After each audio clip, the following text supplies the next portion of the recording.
looks so good.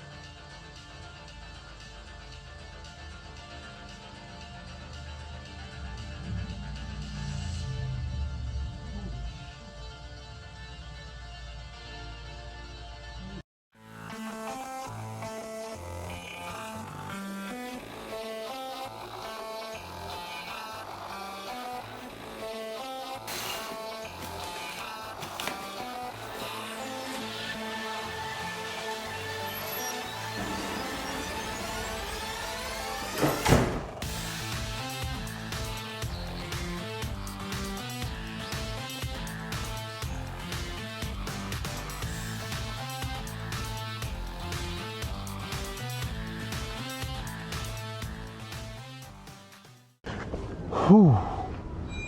Finally here. This was a hard spot to find. I ran up and down this walk several times trying to find the best location where nothing's obstructing the view. There's tons of boats and ramps on the way. But anyway, I think this is the best I can get. It's a nice view of Tower Bridge and a bit of the cool skyscrapers of London. So what I'm actually here to do is I'm trying to combine two techniques. The first of which is time blend, which I learned from Elia Lacardi, which is combining sunset with the city lights of the blue hour. And the second technique is to apply a color grade to give the city a cyberpunk look. So I'm not sure whether the combination of these two techniques will work out together. I assume they might not, but I'll find that out in the edit. I think at the very least I should be able to have those two things individually. So I kind of got here late for sunset. It wasn't a spectacular sunset anyway, but I did manage to snap a few shots earlier. What I'm doing is basically shooting a bracketed panorama, and these things are notorious for not going well, so I hope it turns out. Well, that's it for the blue hour. One mistake I definitely made is not bringing a cable release, because the Sonys don't have any way of increasing the shutter speed above 30 seconds within the body. And this scene definitely needs more than 30 seconds if I'm to expose all the darker areas at ISO 100 f11, which is what I'm doing. I'm just going to take a few more shots with different compositions so I have more options for the cyberpunk edit. And then I'm going to pack up and get out of here because it's getting pretty cold.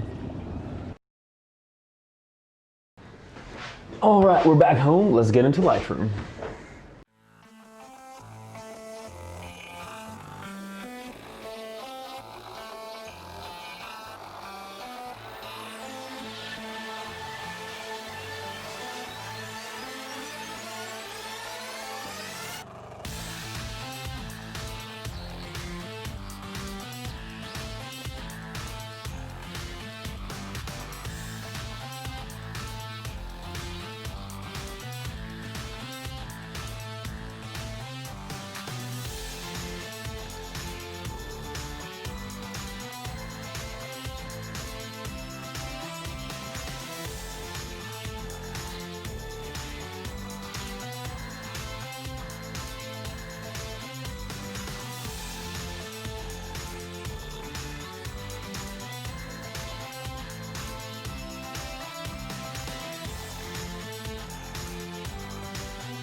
Well, I would say that wasn't perfect, but I think it turned out all right. I think importantly, I've learned a lot of stuff, most notably the fact that if you're going to do a panorama time blend or blending any kind of lights in panorama shots, make sure you blend the individual exposures first and then merge it into a panorama, and make sure you don't do any lens corrections or straightening before you do the blending. But yeah, the cyberpunk time blend combination didn't really work out. I'm sure I could spend a few more hours trying to work on the individual images, trying to get the light and the colors to mesh a little better together. But I don't think I'm going to do that. I think I'm pretty satisfied with just the cyberpunk edit. But anyway, that's it for this one. Thanks for watching. See you in the next one.